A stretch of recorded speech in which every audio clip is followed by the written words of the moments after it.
الاسلام دینا صدق اللہ مولانا العظیم۔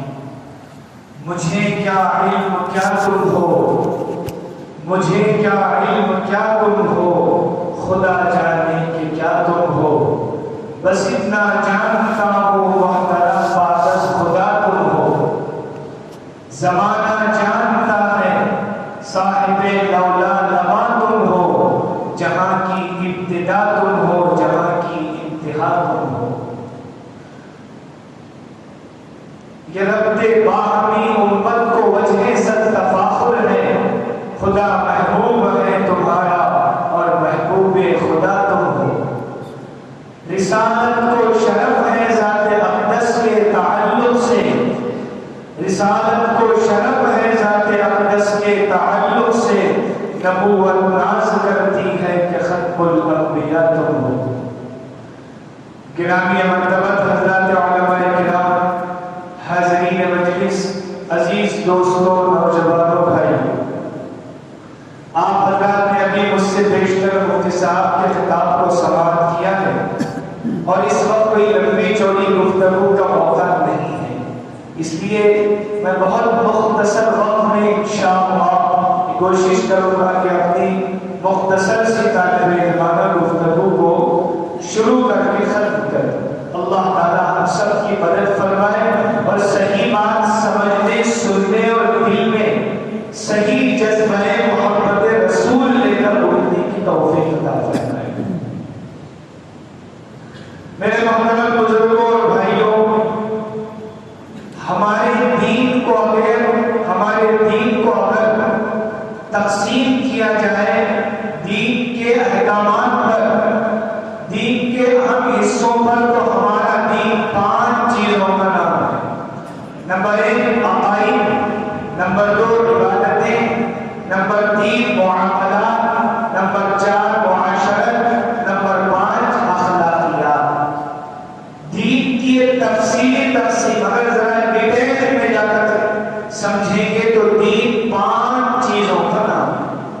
اگر درمیانی انداز سے اس کی تقسیم کریں گے، دین 3 چیزوں کا نام ہے۔ اسی کو شارٹ کر کے پیڈیم عقائد، اعمال، اخلاق، بالکل شارٹ کر کے سمجھیں گے تو دین صرف 2 چیزوں کا نام ہے، عقائد کا، اعمال کا۔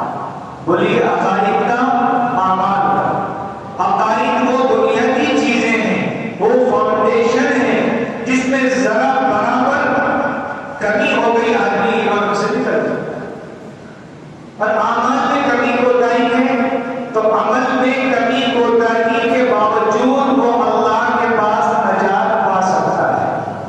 نماز میں کمی کوتاہی ہو گئی، روزے میں ہو گئی، یہ بھی غلط ہے، فرائض میں کمی ہے، مگر اللہ سے سچی پن کی توبہ کر لیا، غفور الرحیم ہے، معاف فرما دے گا اللہ کا۔ ان اللہ لا یغفر ان یشرک بہ ویغفر ما دون ذلک لمن یشاء۔ اللہ تعالیٰ ہر طرح کے گناہوں کو معاف فرما دے، لیکن اگر عقیدے میں کمی ہوگی تو وہ آدمی کبھی بھی اللہ کے پاس نجات کا مستحق نہیں ہوگا، جنت میں جانے کا مستحق نہیں ہوگا۔ یہ بات اچھی طرح ذہن میں بٹھا لیں کہ دین کے 2 اہم بنیادیں ہیں، دین 2 حصوں کا نام ہے۔ ایک عقیدہ، یہ ہماری بنیاد ہے، فاؤنڈیشن ہے، اسی کو عقائد کہتے ہیں، ایمان کہتے ہیں۔ دوسرے اعمال، ساری عبادتیں چاہے جسمانی ہو چاہے مال کی ہو، نماز، روزہ، حج، زکات، تلاوت، صدقہ، خیرات، یہ ساری چیزیں اعمال ہیں۔ پھر عقیدوں میں چند بنیادی عقیدے ایسے ہیں جن پر ایمان لائے بغیر کوئی مسلمان ہو ہی نہیں سکتا۔ اللہ پر، اس کے فرشتوں پر، اس کی کتابوں پر، اس کے رسولوں پر اور تقدیر پر اور قبر کے دوبارہ اٹھائے جانے پر، اس پر اللہ پر، اس کے فرشتوں پر، اس کی کتابوں پر، اس کے رسولوں پر، تقدیر پر، مر کر دوبارہ اٹھائے جانے پر، اور کیا چھوڑو آمنت باللہ و ملائکتہ و کتبہ و رسلہ والآخرت کے دن پر۔ 7 چیزیں ہو گئی، ان میں ایک چیز کا بھی انکار کوئی کر دے گا ایمان سے خطا۔ ایمان نام ہے جمیع ما جاء به نبی، وہ تمام چیزیں جس کو لے کر اللہ کے پیغمبر تشریف لائیں گے ان سب کے اقرار کا نام ایمان و دین۔ ایمان والا ہونے کے لیے سب کو ماننا ضروری ہے، ایمان سے نکلنے کے لیے ایک کا بھی انکار کافی ہے۔ کوئی کہہ دیا میں 7 چیزوں کو مانتا ہوں، تقدیر کو نہیں مانتا، چھٹی چیز گیا ایمان سے نکل۔ کہا میں 5 چیزوں کو مانتا ہوں، 2 چیزوں کو نہیں مانتا، ایک آخرت کو تقدیر کو چل۔ تو ان 7 چیزوں میں ہمارے نبی صلی اللہ علیہ وسلم کا آخری نبی ہونا ایسا ہی ضروری ہے، اس پر عقیدہ رکھنا ایسا ہی ضروری ہے جیسا کہ اللہ کے ایک ہونے پر ایمان رکھنا ضروری ہے۔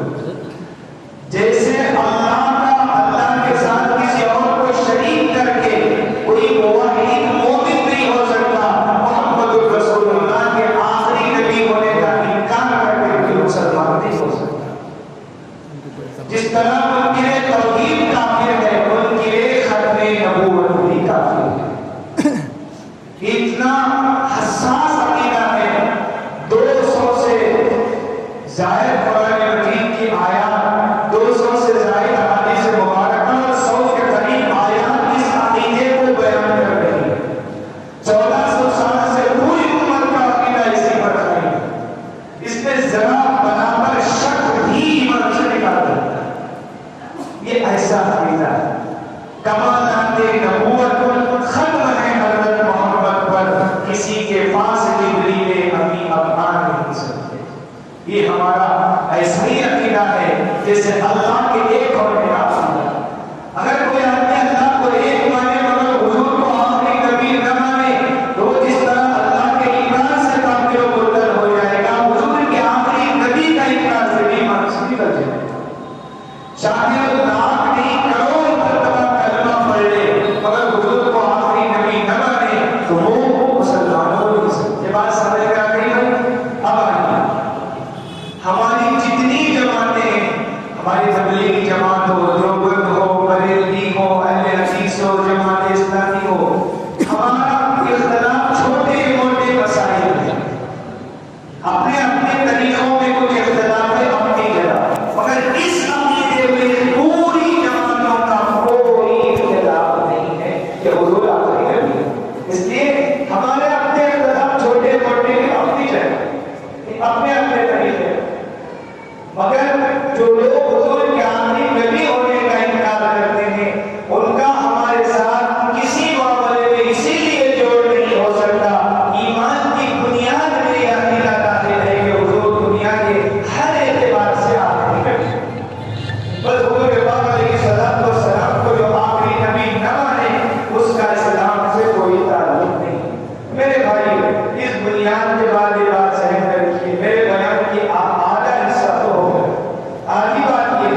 قسام حضرت ابوبکر صدیق کے زمانے میں مارا گیا. سب سے پہلا فاتح ختم نبوت کسی کو کہا جا سکتا ہے وہ تنہا ابوبکر صدیق رضی اللہ تعالیٰ عنہ کی شخصیت ہے. سب سے پہلے آپ نے صدیق کے خلاف مقابلہ کیا. یہ ہو گیا.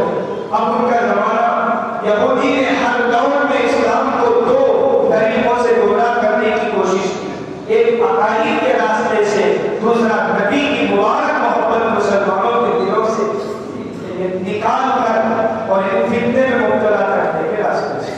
لہذا یہودیوں نے یہ جو ہمارے قادیانی لوگ ہیں اس میں ہمارے بات بولے بھالے بھی لوگ ہم جو سمجھتے ہیں کہ قادیانی فتنہ ایسے بیٹھے بٹھائے اچانک مرزا غلام احمد نے دعویٰ کر دیا نبوت کا. ایسا نہیں ہے. اچانک کوئی خواب دیکھا, کوئی خواہش پیدا ہوگی ایسا جیسے آپ کے دل میں پورے عبداللہ صاحب نے دعویٰ کر دیا تھا. تو ایسا نہیں ایسے بیٹھے بٹھائے دعویٰ نہیں کیا, انہوں نے بھی بیٹھے بٹھائے دعویٰ نہیں کیا تھا. تو میرے بھائیوں 1880 میں باقاعدہ مرزا غلام احمد قادیانی کے باپ کو لندن بلایا گیا. مرزا غلام احمد قادیانی کا باپ علماء کی اور اولیاء کی جاسوسی کرتا تھا انگریزوں کے پاس. ہمارے علماء کی مجلسوں میں بیٹھتا تھا, ان کی باتیں سن کے جا کے انگریز کو بتا دیتا تھا اور دوسرے ہی دن ان کو پھانسی دے دی جاتی. اللہ کے نیک بندوں کی جاسوسی اور علماء کی توہین کرنے کے نتیجے ہی میں شاید اللہ نے اس کے خاندان سے ایمان سلب کر دیا. اور یہ منحوس مرزا غلام احمد قادیانی اسی میں سے پیدا ہو گیا. اس کی وجہ یہ ہے کہ اس کا باپ جاسوس تھا تو انگریزوں نے سمجھ لیا کہ یہ ہمارے کام آئے گا. تو اس کے باپ کے اس رویے سے وہ متاثر ہو کر انہوں نے مرزا غلام احمد قادیانی کو بلایا. ایک مرتبہ بلا کر اس کو دیکھا اور اس کو پھانک دیا گیا کہ یہ ہمارا غلام بن سکتا ہے, انگریزوں کا نبی بن سکتا ہے. لہٰذا انہوں نے پوری ٹریننگ دے کر اس کو بھیج دیا. اب سب سے پہلے کیا کیا انڈیا میں یہودی بہت چالاک ہو گئے. قرآن کہہ رہا ہے لَتَجِدَنَّ أَشَدَّ النَّاسِ عَدَاوَةً لِلَّذِينَ آمَنُوا الْيَهُودَ. ایمان والوں کے سب سے خطرناک جانی ایمانی دشمن یہودی اور ہر فتنے کی لابی یہودیوں سے ملتی ہے جان. تو انہوں نے کیا کیا, سب سے پہلے مرزا غلام احمد قادیانی کو اسلام کا ایک بہترین مناظر اسکالر بنا کر پیش کیا. یہ اسلام کی یعنی عیسائیوں کے خلاف اسلام کا مناظرہ کریں. تو انہوں نے دوسری طرف کیا کیا کہ انگریزوں نے عیسائی پادریوں سے کہا کہ آپ ان سے مناظرہ کرو اور مناظرہ کر کے آمدن ہار جاؤ, جان کر ہار جاؤ تاکہ مسلمانوں کے دلوں میں اس کی محبت بڑھ جائے اور مسلمان اس کو اپنا خالق سمجھ لیں. سب سے پہلے پالیسی اپنائی. لہٰذا مرزا غلام احمد قادیانی آیا, 20 سال تک ٹریننگ دی گئی. یہ تو بے پڑھا لکھا آدمی ہے, اس کو عیسائیوں نے سکھایا ہے کس آیت سے ختم نبوت ثابت کریں گے, کس حدیث سے ختم نبوت ثابت کریں گے, اور جو پہلے سے آیتیں ہیں اس کا کیا جواب دیا جائے گا. تاریخ میں یہ بات موجود ہے. 20 سال مرزا غلام احمد قادیانی کو ٹریننگ دی گئی. 1880 میں بلایا گیا. 1901 میں غلام احمد صاحب نے سب سے پہلے نبوت کا دعویٰ. تو یہ ہو گیا. میں بات اپنے سمے پہ آ رہا ہوں, 3-4 منٹ آگے رہے گا, وقت مختصر ہے. لہٰذا سب سے پہلے مناظر بنا کر پیش کیا گیا. اب اچھا اسلام کا پرچار کرنے لگا تو لوگ سمجھ گئے ہمارا. اس کے بعد دوسرے نمبر پر مہدی ہونے کا دعویٰ کیا. تو کچھ لوگ کھڑے تھے کیونکہ اس وقت پر اس کی محبت میں لوگ آ گئے تھے کہ یہ مسلمانوں کے ترجمان ہے. جب مہدی ہونے کا دعویٰ کیا انہوں نے تو پیچھے آ گئے. تیسرے نمبر پر انہوں نے دعویٰ کیا عیسیٰ علیہ السلام ہے. اس کا دعویٰ کیا ہے. یہ بات ذرا ذہن میں اچھی طرح میری بات سمجھ میں آ رہی ساتھیوں جی. تو تیسرے نمبر پر دعویٰ کس کا کیا, ادھر دیکھیے آپ کس کا دعویٰ کیا. تیسرے نمبر پر عیسیٰ علیہ السلام ہوئے. چوتھے نمبر پر دعویٰ کیا کس کا نبی ہوئے. اور اس کا پلان ایسا بتایا کہ کل میں مسجد میں سب سے پہلے اپنے شریعت کے خلاف کوئی بات بولوں, اس کا ریئیکشن دیکھیے. یہ سب حقیقت ہے, یعنی پہلا میں اس سے نہیں ہے. لوگ سنوں نے کہا قادیانی ہو بھی اگر ایسا مسئلہ نہیں ہے. مسئلہ لکھنا نازل یہ دیکھیے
یہاں تک تو 4 اسٹیج ہو گئی، یاد ہے بھائی؟ پہلے اس کا نام مقدر ہونے کا، پھر مہدی ہونے کا، پھر عیسیٰ علیہ السلام ہونے کا، پھر نبی کا. اب 5واں دعویٰ کیا کیا دیکھیے. 5واں دعویٰ اس نے کیا نبوت کا تو پہلے کر دیا، اور یہودیوں نے چاہا کہ محمد رسول اللہ کی محبت ہمارے دلوں سے نکال کر ایک غلط نبی کو ان کے دلوں میں ڈال دے. اس لیے دعویٰ کیا میں ہی محمد رسول اللہ کا دوسرا ہوں، میں عین محمد ہوں. یہ وہ سب سے خطرناک دعویٰ ہے جو اسلام کی 14 سالہ تاریخ میں کسی نے بھی ہمت نہیں کی. ارے جھوٹا نبی دور دیوار جو انبیاء برحق ہیں، سچے نبی ہیں، کوئی جلیل القدر نبی اس کرسی پر جس پر محمد رسول اللہ جلوہ افروز ہے بیٹھنا تو دور کی بات، قریب جانے کی ہمت نہیں کی انبیاء کرام.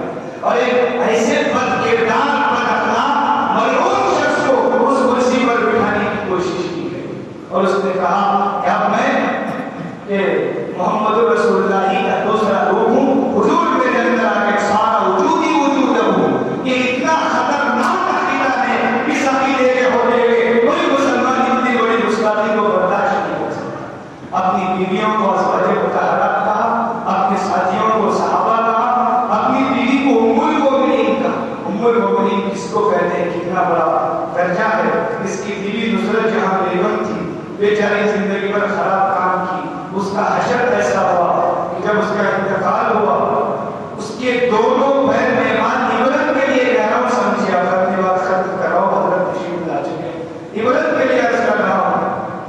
جب اس کا انتقال ہوا علماء لکھتے خود ان کے لوگوں نے لکھا اس کے دونوں پیر ایسے چوڑے ہو گئی تھی جسے کوئی عورت زنا کی دعوت دے رہی ہو. بہت درست کرنے کی کوشش کی نہیں ہوئی، اسی منحوس مکروہ حالت میں دفن کیا گیا. زندگی بھر عورت زنا کرے مبتلا رہی، الٹے سیدھے کام کرتے رہی. ایسی گندی عورت کو عائشہ صدیقہ جیسے، خدیجہ الکبریٰ جیسی مقدس ہستیوں کو دیا جانے والا لقب ام المؤمنین کا لقب ایسے بدکار قسم کے لوگوں کے لیے استعمال کیا ہے. مرزا غلام احمد صاحب نے پوری زندگی میں صرف 2 جگہ کا سفر کیا ہے. ایک ترونملی تمل ناڈو کا، ایک آپ کے یادگیر کا. یہ 2 ہی جگہ انہوں نے باقاعدہ سفر کیا. اسی لیے یادگیر کے اس زمانے کے لوگوں کو مرزا صاحب کے صحابہ کہا جاتا ہے. اتنی بڑی بات ہے میرے بھائیوں. آخری بات یہی ہے، جن لوگوں کا حشر اتنا خراب ہوا ہو. مرزا بشیر الدین ان کا دوسرا خلیفہ تھا، پھر حکیم نورالدین پہلا خلیفہ، دوسرا مرزا بشیر الدین، مرزا ناصر، مرزا طاہر، مرزا مسرور 5ویں خلیفہ. مرزا بشیر الدین کو اللہ نے ایسی بیماری دے دی، لگتا تھا بدن میں آگ لگ رہی ہے. اس نے کہا لاہور سے مجھے آپ میرے والد کے مزار پر لے جا کے چھوڑ دو. ان کے لوگوں نے لکھا ہے ان کو قادیان میں لا کر چھوڑ دیا گیا. ان کو ایسی بیماری تھی، پیشاب بھی جاتا تھا، پاخانہ بھی جاتا تھا. وہ پیشاب اپنے باپ کی مزار پہ کرتا تھا اور پاخانہ کرتا تھا، پھر انگلی سے خود چاٹتا تھا، چاٹ چاٹ کے وہی قبر پہ پڑا. یہ حضور کی گستاخی کا حشر ہے. ایسے ہی مرزا طاہر کی موت ایسے ہی آخری ہے ان کے مرزا صاحب 5ویں. اللہ کی ذات سے دعا کرتے ہیں اللہ توبہ کی توفیق دے دے، ورنہ اس سے بڑے حشر میں رہتے ہیں. یہ ہے میرے بھائیوں حقیقی صورتحال. مرزا بشیر کا حشر ایسا ہوا، بیگم نصرت جہاں اس کی بیوی اس کا حشر ایسا ہوا، خود مرزا غلام احمد صاحب کا حشر ایسا ہوا. آپ سے میری گزارش ہے اس عقیدے کی اہمیت کو سمجھیے. یہ صرف معمولی ختم نبوت کا دعوے کا نہیں، محمد رسول اللہ کی ہستی ہونے کا دعویٰ ہے. اس سے بڑا، اس سے خطرناک دعویٰ اسلام کی تاریخ میں کسی نے نہیں کیا. شہرا تو آپ کے کہتے تو حضور جیسا کوئی ہے ہی نہیں. تو اسے مصطفیٰ ہے وہ آئینہ، کیا ایسا دوسرا آئینہ نہ ہماری بزم خیال میں، نہ دکان آئی کا ساتھ میں. میرے بھائیوں حضور کی محبت کا جذبہ لے کر جائیے کہ ہم جب تک زندہ رہیں گے